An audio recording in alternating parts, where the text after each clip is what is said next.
Good evening, good afternoon, ladies and gentlemen.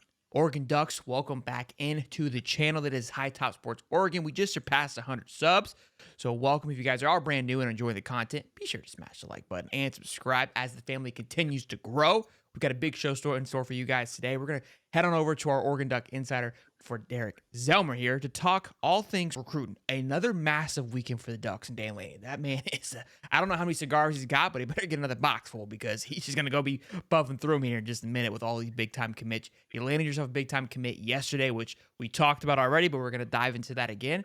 And he's not done. You got some crystal balls getting all dusted off here that could be landed in the next few days, and we'll talk about how that's going to impact the 2025 class. But Derek, welcome to the show. Let's pass it over to you. Let's talk about the big time names you had there this weekend, including me being a Gator fan, DJ Pickett, 5-star quarterback. The man is getting everywhere. Florida had him locked, just so you guys know. Florida had this guy locked, sealed, delivered, and then we fired Corey Raymond, and all hell broke loose. We're not even in the top 5 anymore. So I don't know what's going on, but he's making his rounds. Yeah, that man is all over. I was taking a look at his visit list and where he's been over the past couple of weeks. Bro, he is getting his fucking flight miles going Humming. everywhere, it seems. Yeah, absolutely everywhere. But yeah, it's a pretty exciting time to be a Duck fan. I know last week we touched on, junior weekend part 1 had some major names on campus, but taking a look at junior weekend part 2, man, there's no lack of stars that are on campus here. Plenty of stars to go around, plenty of high names, top 10 players all over in every position group that you can think of. So that's some pretty exciting stuff for Duck fans. And I think we've had a video where we talked about Oregon having or Dan Lanning and Oregon having their best recruiting class ever. They're on pace to obliterate that class right now, in my opinion. Just with who they've landed thus far, which I'll get into. I'm a big calculator guy. I love the little. I call it my scratch off ticket, right? We got to see what could be. You're at a very healthy rate for average player rating, which we'll get into here towards the end of the show. But pass it back over to you, Derek. Let's talk about the guys who were there this weekend, and then we'll get into on which ones you guys may land. Yeah, absolutely. So we'll start off with Jordan Davidson, running back out of Mater Dei Academy in Southern California. If you're a fan of a different school, odds are your school has probably offered this kid just absolutely all-world talent, number 45 in the nation, number 2 running back in 24/7 composite, 5'11", 203. So he's got plenty of size coming out of high school instantaneously. The man is, like I said, just extremely talented. He had amassed like 2,300 yards over the past 2 seasons. And, the level of competition that Mater Dei plays is they're playing nationally ranked schools week in and week out. So it's like he's not playing scrubs on the daily. The dude has plenty of competition to go through. Really nice size on him, as I just mentioned. And, for someone his size, he moves really well. I would say he's someone who's kind of deceptively quick. You would expect a little speed being ranked as high as he is, but seeing him in person, he's fast. He's a very fast player. After he's got the ball in his hands, if you get him in space, good luck in the one-on-one. Really tough matchup for anybody. I would say the one critique, if I had to find one, which, you really have to dig deep to try to find a critique on the man, is I would like to see him be a little more effective in the pass game. Will Stein runs an offense where, as we all know, they like to use their running backs out of the backfield in the pass game. We saw the past 2 years with Bo Nix. They call him the check down merchant.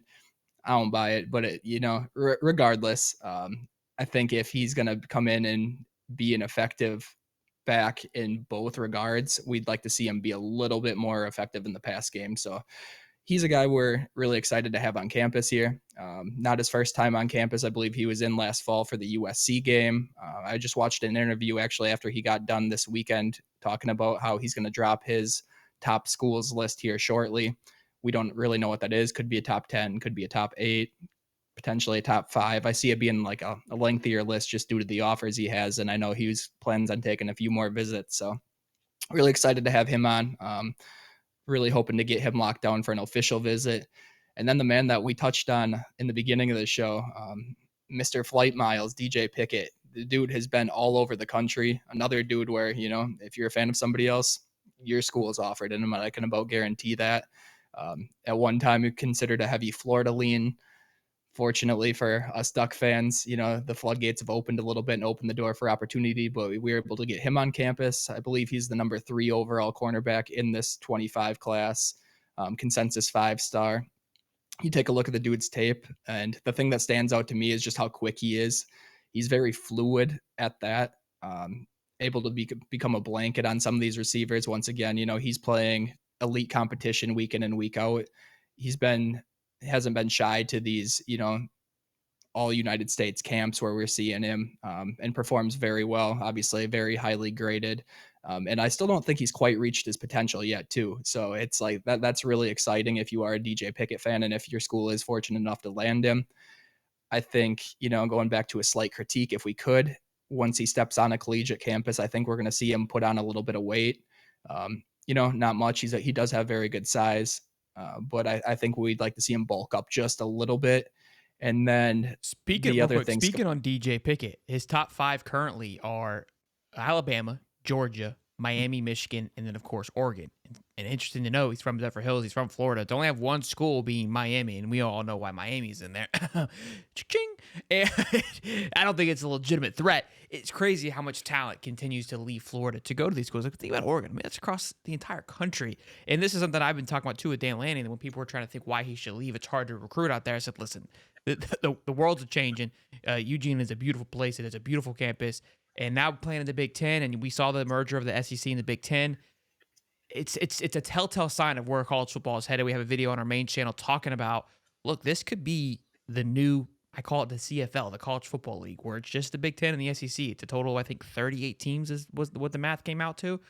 And I know it sounds crazy, but the likes of Miami, who are in the ACC, they won't necessarily go away, but could be in a lesser level, not in the CFL. I know it sounds crazy, but the Big Ten and the SEC don't need anybody else. So good place right now for Oregon to be in there, especially with Alabama kind of being in this back and forth. Georgia always pulls a lot of top talent. Michigan switching over coaches. I mean, you think about where Oregon is. I mean, out of those schools between you and Georgia, and we know where Dan Lanning came from.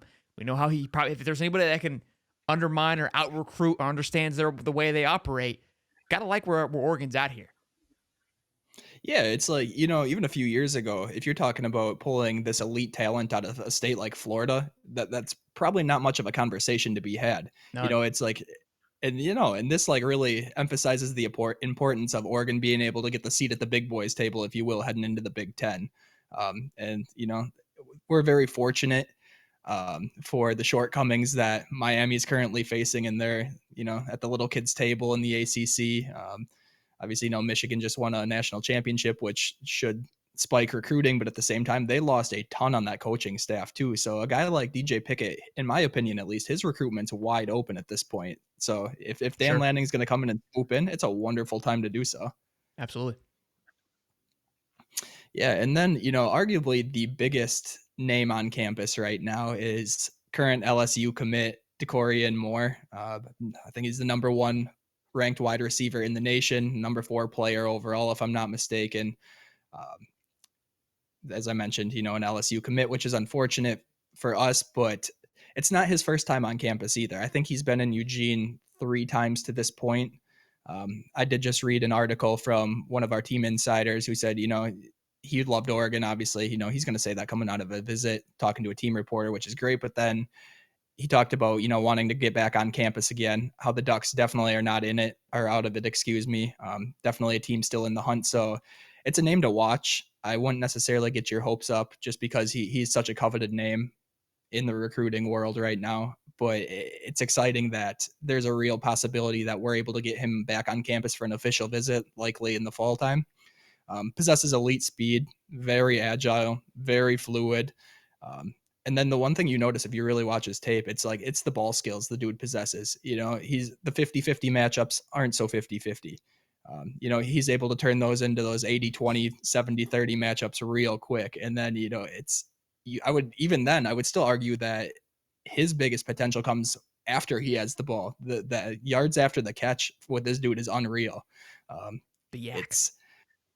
Yeah, the yak, and you can't understate that importance. You get a guy like that out in space, which Oregon likes to do. They like to spread their playmakers out, get them the ball, and see what happens. And if you have a guy like that who, you get him and put him in those positions, good things are going to happen. You're going to put up some points. You're going to have those big explosive plays happen. So I'm really pumped that we were able to get him on in this weekend in particular. Like I mentioned, there's a lot of elite talent that was able to come in. He's able to see that, able to bond with Dan Lanning a little bit here. So having him on campus that was a major, major move.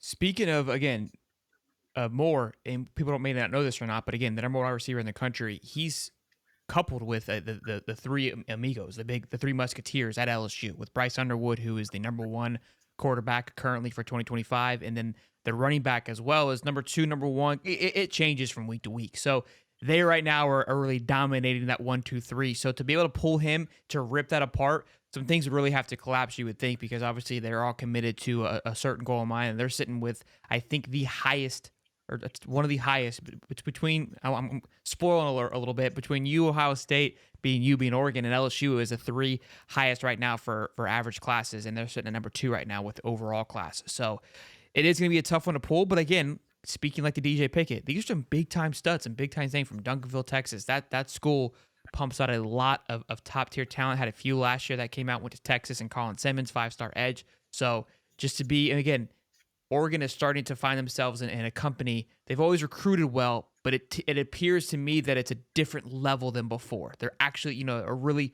big seat at the table, not just pulling guys out from the West Coast. They are fighting with the big dogs, and right there in it. That's, like I said, should excite you as an Oregon fan. Let's say that last name, the tight end there, because it is going to be a little teaser into the future. Did you have any more that you wanted to go over from the visits, or was that the last name? I just touching on what else we saw. Oregon fans are going to be familiar with a couple names that were on campus this weekend. Particular names like Dallas Wilson, who's a current Oregon commit. He's a top 5 wide receiver in this 25 class. Nasir Wyatt, once again out of Modern Day Academy, number 2 edge. Depending on where you look, I'm just going off of 24/7 composite. He was on campus. And then Jared Curtis, the number 1 quarterback in the class of 26, was on campus. So I'm not going to dive too deeply into these guys, but just the fact that you're bringing in all these elite names at these premium positions, it really speaks volumes to what Dan Lanning's trying to do up in Eugene right now. It's fun. We were talking about it before the show, and I was like, "Hey, go Ducks!" I need something to hang on to, So you guys might have found yourself another one here. I love the colors. So let's big time get obviously this weekend, and Gatlin, Bair. I honestly, I just wanted to talk about how great of a graphic this was. That was the only thing I really cared about. We have an entire video that we dropped just yesterday. You and the professor broke down his film, talked all about him, how big of a commit, again, 5-star stud. Love this pickup here for you guys. But let's talk about the crystal balls that are just flooded in. And we were talking about, again, one of the visits that this weekend being the tight end. But let's talk about some of these names here that you guys are crystal ball for, some 4-stars and some 3-stars. Yeah, sure. So leading off with Cooper Perry, number 1 player out of the state of Arizona. Has been rising in the recruiting rankings a little bit. I think he's still a little underrated. Also with that being said, there's some things that he would need to improve. But yeah, he's an absolutely skillful player, 6'1", 185. Does really well catching in traffic. He's another dude, you pull up his highlight tape. You're constantly seeing, these crossing patterns, these deep balls where, it's through a bunch of traffic. He has to deal with that, navigates it extremely well.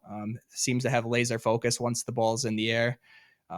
And then, he does most of his damage after the catch. So he's not a guy I would consider a extreme deep ball threat. He's not going to burn you over the top on a consistent basis.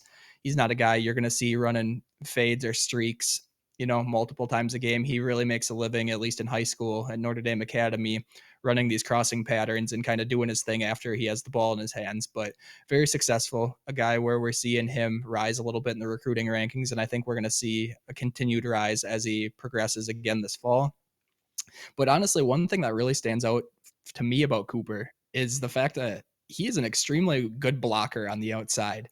That's not a lot of, you don't say that about a lot of players of this caliber.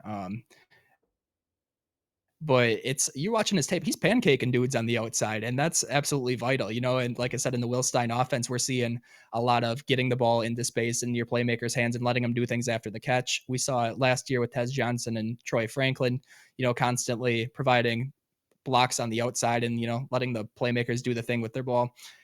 Cooper Perry absolutely fits that mold. That's an exciting one. He's someone who's been trending to the Ducks heavily over the last 2 weeks or so, in my opinion. I'm just a fan like you guys, but I do think we'll see him commit to the Ducks sooner rather than later. Very exciting for that one. And then another really underrated guy is Matthew Johnson. I think he's out of a little bit Northern California, edge rusher. He's just ranked outside the top 300 in the 24/7 composite, 6'5", 250. Really strong kid, very lean. I think before he gets on campus, we'd see him try to put on a little bit of weight, probably try to do so this fall and do what he is. But one thing that really stands out to me is his bull rush move is highly effective for the size that he has. We're constantly seeing him take these offensive linemen and moving them back 3 yards, getting in the quarterback's face, making him move his feet a little bit, making him uncomfortable in the pocket. Really quick off the ball. And then he's pretty versatile too, so just being his size, they do move him inside and outside. He has played a lot of inside this year, which is something I kind of expect to see him transition a little more to the outside coming into this fall. We'll see what they decide to do there, but yeah, tons of potential with that man. He's been one who's rising pretty quickly in the rankings as well. I think before is all said and done and, signing day next year, we see him crack the top 300. 250 potentially, but lots of potential there. He's a dude who needs a little bit of work, needs to add a little bit of size, but man, has all the intangibles, has all the skill sets that he would really need to be successful at the next level. And then the final man that we were kind of referring to a little bit earlier is Dasan Brame, tight end out of Kansas. I think he's the number 3 player out of that state.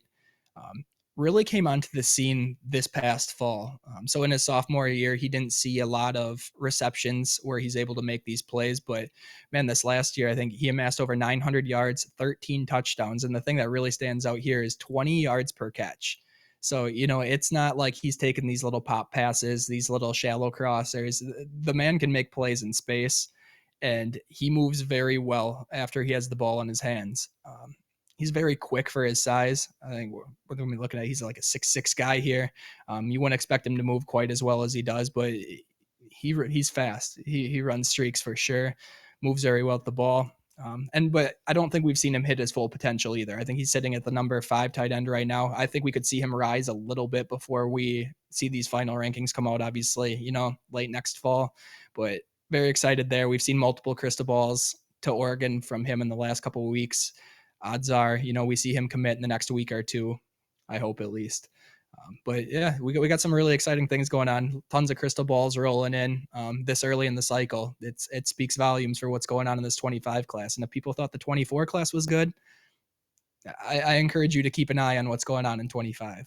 It's a fun time to be a Duck fan. And look, being early like this is something that Napier tried to instill or did instill last year at Florida, getting to these guys early. The one thing that Napier struggled at and failed at, reasonably so, was not being able to close. Lost a lot of guys at the end there. A lot of it probably had to do with production on the football field. Most of it did. Also, guys being let go, coaches being let go impacted that as well.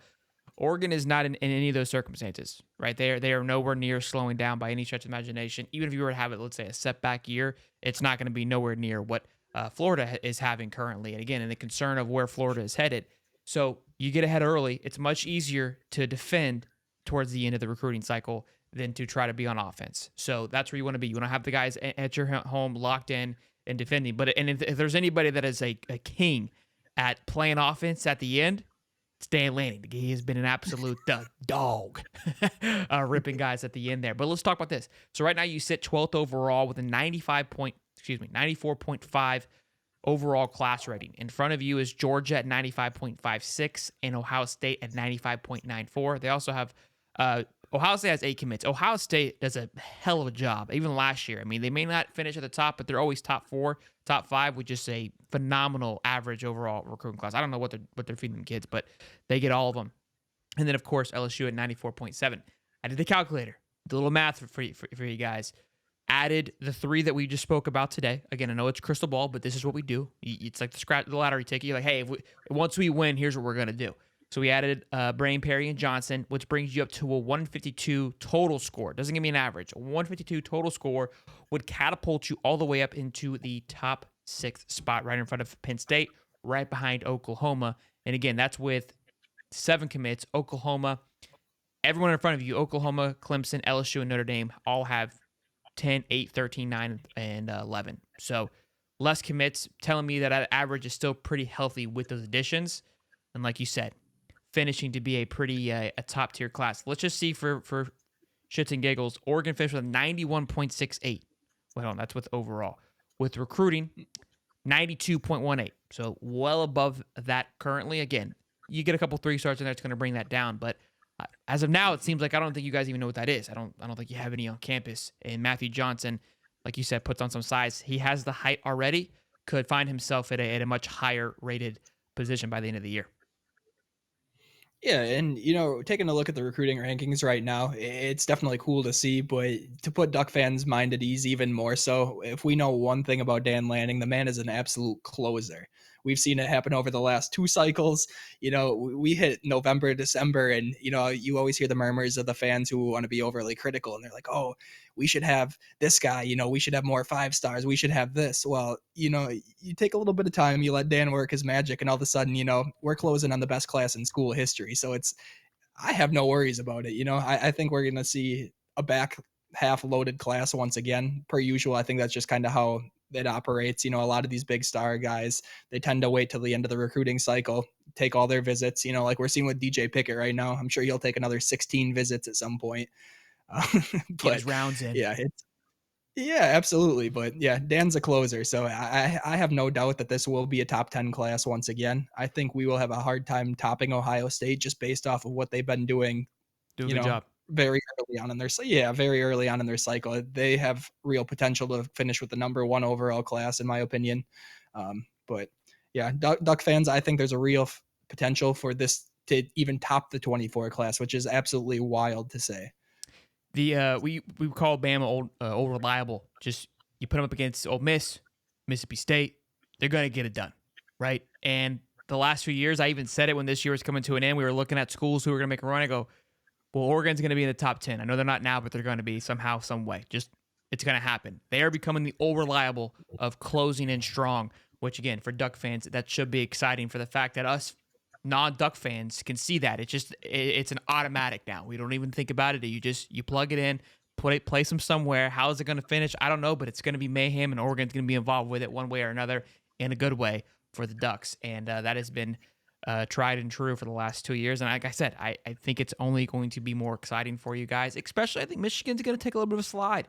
Ryan Day, I'm not sold on the Day train. I'm really not. You can't lose 2 games and continue to lose to Michigan and have a job at Ohio State. Just not going to work. But they seem to be all in.